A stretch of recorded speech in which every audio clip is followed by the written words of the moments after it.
What's up, guys? Another video. 2016 Kia Sportage here.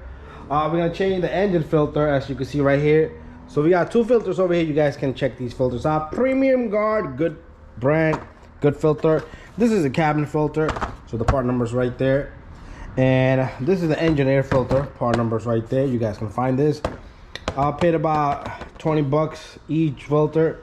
And we're gonna change the engine filter in this video. Very simple. I'm gonna get some gloves and we're gonna set up our camera and we're gonna remove this housing. Not remove it, just lift it up, and it should be simple 2-minute video. So first of all, what we got in this filter here is, in this box is a filter. So the filter only goes in one direction.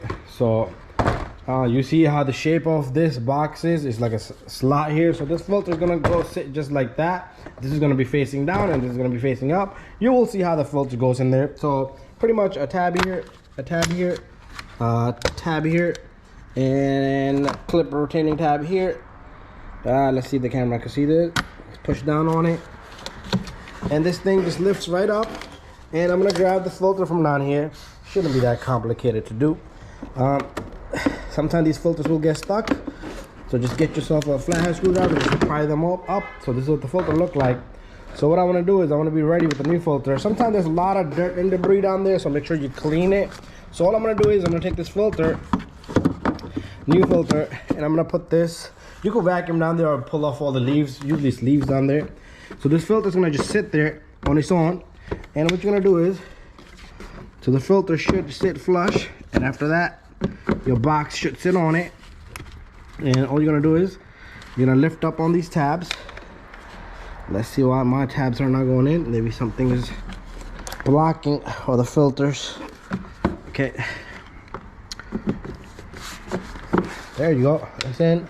And I should be able to lift all these tabs on top of this. Yeah, come on. There you go. 1, 2, 3, and I'm gonna do that one. So that's it. Put all 4 on and you're good to go. That's all you need to do. Make sure your filter's in there nice. I gotta get that one. I gotta get my other hand ready, and you're done. Throw this away. You don't need to do nothing else. Start up the engine and it should start up normal, no issues. Thank you for watching this video. Stay tuned for the next video for the cabin filter.